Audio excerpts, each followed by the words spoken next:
It's time for another episode of Rainmaker for Contractors. Interviews and success stories with million-dollar-plus basement waterproofing and foundation repair owners. Discover how they market and grow their companies in today's economy. Hear directly from the most successful leaders in your industry. With your host and Rainmaker for Contractors owner, Bill Crawford.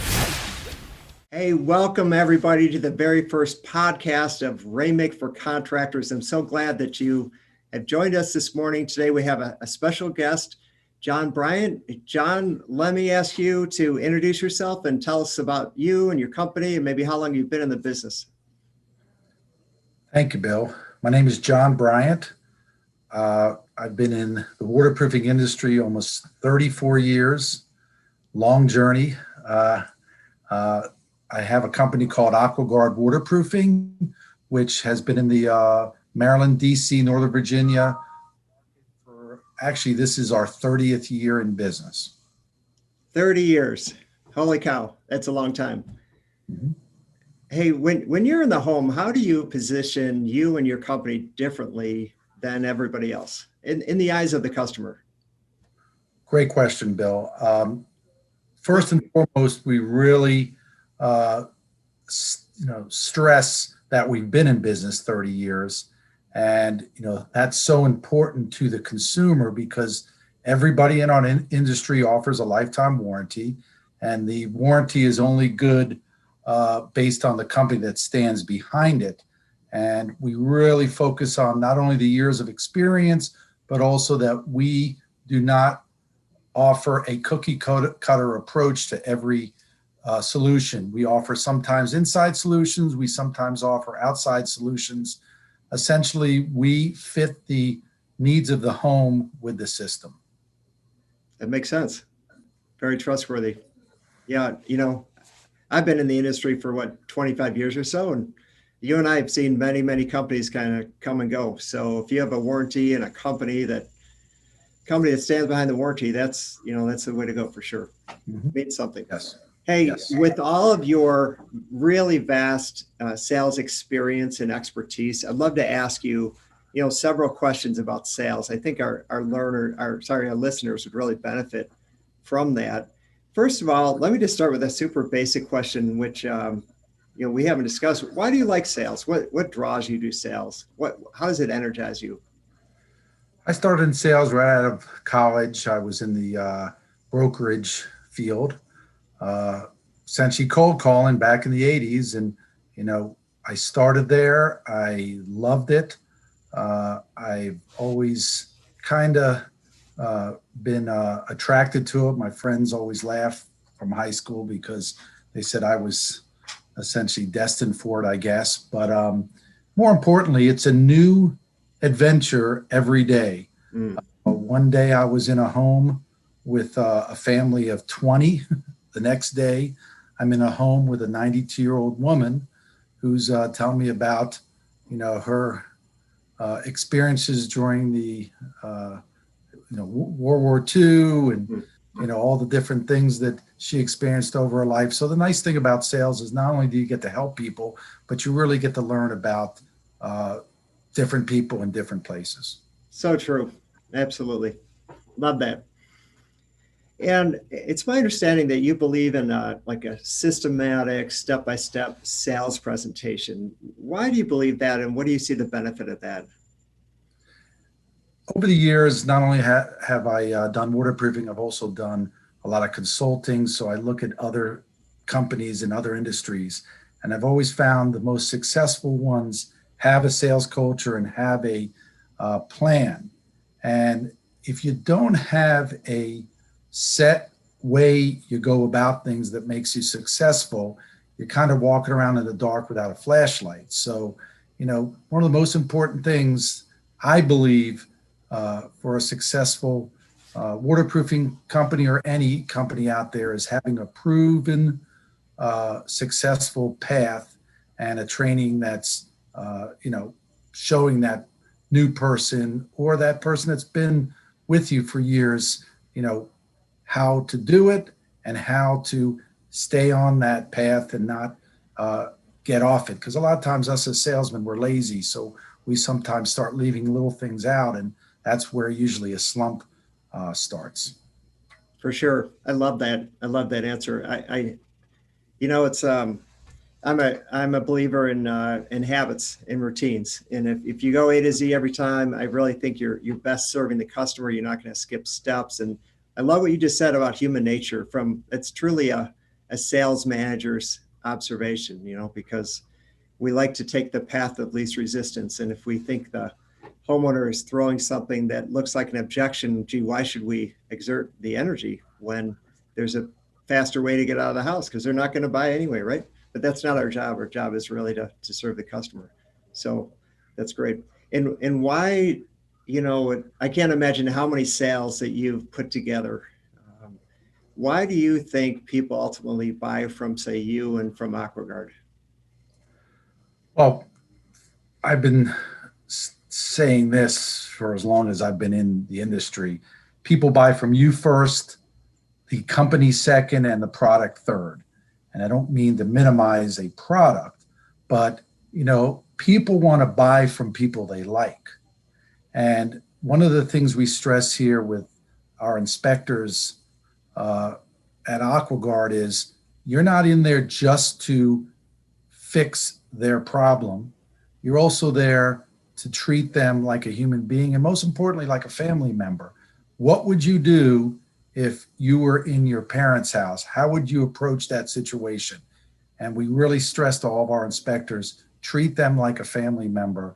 And that, I believe that's one of the main reasons why we're so successful, and we're the number one waterproofing company in the DMV, which is Maryland, DC, Virginia. Outsiders don't know that language. We go by DC. Yeah.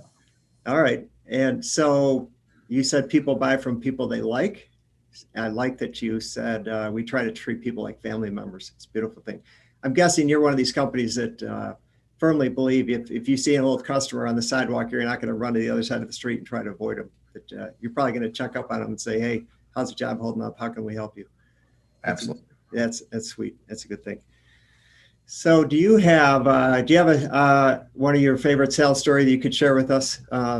Maybe a customer that that your waterproofing system really tremendously helped them and helped them as a family, maybe created a healthier environment, and maybe even, I won't fill in the blank. I'll let you run with that. What's one of your favorite stories that you put together? Boy, it's a lot of them, but let me think that one out here. Probably, as crazy as it seems, one of my first sales I ever did with, in the industry essentially, was I went to this house, and I was always trained to never prejudge. And I met with this lady and her father, and the mother just passed away about maybe a month before I was there. And they were selling the house. They were moving down to Florida, and they were giving me every objection possible. And most of it was because they were still in the grieving mode with the mom. And it was eerie that the mom's wheelchair was still sitting in the kitchen. And, it was a little disheartening, but, I explained to them exactly what needs to be done and why it needs to be done and how important it is to get the basement dry and healthy before they sell the house. Eventually, the father, who I didn't know was paying for it, looked at the daughter and said, I trust him. I want him to do it. This is the company for us, dear. And we fixed the problem. They sold the house quickly. To this day, I still get letters from them thanking me, and they've probably referred me over 50 people. Wow. In 5 years. And, that one probably stands out in my mind more than anything else, because there's a lot of things going on in that house that day. And a lot of it was sadness, but we got through it. We helped them. We solved their need, and of all the ones I've ever done, I always revert back to that one. It always puts a smile on my face. I love that. That's awesome. There's several components of that. One of the things that I'm picking up, if you would have bought into the initial objections, you probably would have left that lead, but you just kind of hung in there. And when you say the father-in-law stepped in, yeah, I trust this guy, that kind of pushed him over the line. It's a beautiful thing. Yes. Let me ask you, I've heard this line, sales is a transfer of beliefs. How important do you think it is for a sales rep to really have the conviction that what they're selling, really makes a difference in people's lives? Yeah, I think that's the core component any waterproofing sales rep needs. Selling is a transferable belief. You got to believe in what you're selling, because once you believe it, that attitude alone will transfer to the client. I always ask sales reps when I'm doing trainings and things, who has a wet basement? And the sales reps that have a wet basement and don't fix it and try to sell waterproofing, I think is a contradiction. So, and I've seen that happen before. Selling is or belief in what you're selling is so important. And I believe that is the first hurdle you have to overcome before you're successful. Mm. Well said. Well said. Hey, can't deny 2020 has been a rough year with COVID and everything. So many companies have had to adapt. And a lot of times, there's not the rule book. There's no expert saying like, hey, do these things and it solve all your problems. What have you done to adapt to these times, whether it's the sales reps in the home or how you do the work or anything else like that? Yeah, 2020 has been a challenge, but, I always look at a challenge as an opportunity. And as other companies in our markets and other markets look for the reason why not, we look for the reason why. Nice. With COVID, it's all about health, and it's all about, healthy environments. And one of the most unhealthy environments in a home is a wet or damp basement, because whatever comes from the basement comes up through the rest of the house, essentially called the stack effect. So first and foremost, our inspectors go out and, educate the consumer to let them know we understand, we do feel for your hesitance with COVID, but at the same time, this is probably one of the most important home improvements to do during this time, because it's all about airflow and healthy airflow. And a wet basement is not going to fix itself. And, inspectors make sure we use all the CDC guidelines, and we take the customer's hesitancy and fearfulness into account, because we do go out to some homes and they don't want to meet with us. They just want us to go down into the basement and do our report. And we take that into account. I'll tell you one thing that had a serious uptick this year is electronic contracts. It's probably gone up about at least 50 to 60%, essentially DocuSign contracts. So for the contractors out there that don't do that, you're missing the boat on COVID, because people absolutely love that you can just send them the contract via email and they can sign it back without any physical contact. Wow. Let me unpack that a little bit. So are you doing electronic signatures in the home with the rep, or is this more after the rep is left, or both? Both. Okay. Sometimes we send them a proposal out, then they'll send us an email. Yes, AquaGuard, I'd like to proceed with the work. We send them out an agreement, which they can just point and click and send it back to us. And I've done that for years. We've done that for years. But this year, with all the changes that are going on, people are really, akin to taking advantage of it. And I have customers that absolutely are happy that we're doing it. Nice.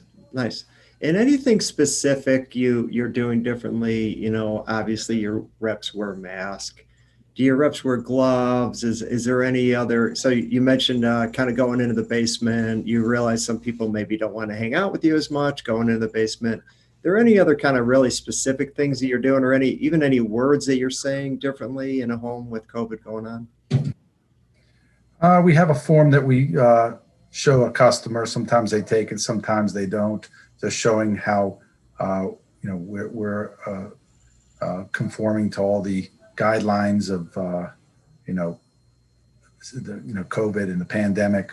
A lot of times, a lot of my reps also have tables and chairs. So if someone doesn't want to come into the house, we can open up one of those fold tables in the garage or in the backyard. And we have 6-foot tables. So we have them at one side, us at the other. And, that really has, made the customers more relaxed. And we've had a lot of compliments about that as well. That's awesome. That's a great idea. I love that. Hey, you've had a ton of sales management experience as well. Let me ask you a question too about that. In your experience with sales management, what really helps a rep? Like when you have a newer rep, what's going to help them to be a high achiever? What role does the sales manager play in that? Great question. I believe it's one of the most important things for the development of a new rep. So many companies out there just give them a presentation manual or a laptop, and in their mind, they're a salesman, they can sell. I think that's one of the most incorrect ways to bring someone on. It's all about help, teaching the sales culture, going through the trial and error. And when we bring a new sales rep in, we put them through a training, but we have constant contact with them on a daily basis. And we go through the trials and errors. And that happens with a new rep all the way to a rep. My oldest rep here has been with me 18 years. Wow. And today I still talk to him on a daily basis. And we go through game planning and what went wrong the night before and how you can get better. And, it's just that relationship you have with every one of your sales reps. So many of us want to go the easy way and say, I'll talk to them once a week, twice a week.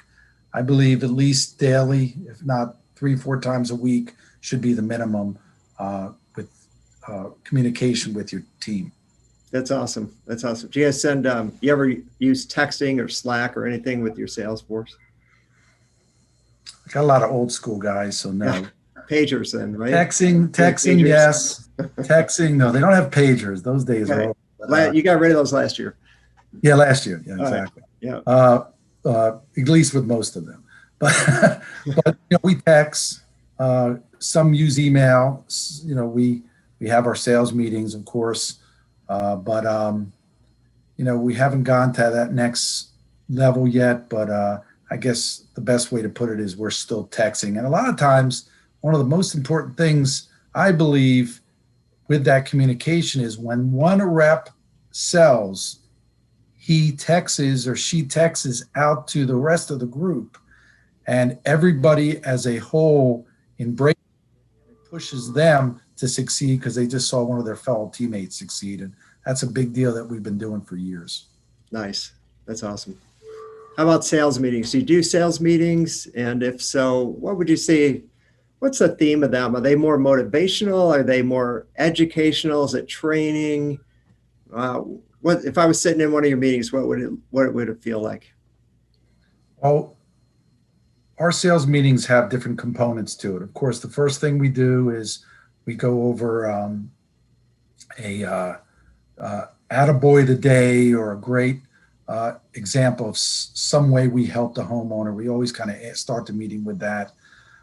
Then we go over some service issues. I always have the service manager come to me the day before and go over some things that we can work better on when we're submitting new business.